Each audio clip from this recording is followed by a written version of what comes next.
Company secretary ஆக வேலை செய்தவளை இங்கே கொண்டாந்து கூட்டி பொறுக்க வைப்பது என்றால் என்ன அர்த்தம்?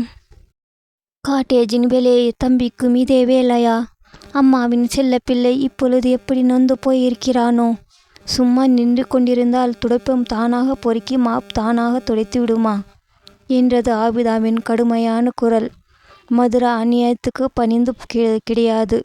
பணிந்தது கிடையாது. இப்பொழுது தம்பி கை நீட்டி வாங்கிய பணம் அதை எப்படியும் திருப்பி கொடுத்து விட வேண்டும் என்ற காரணம்தான்.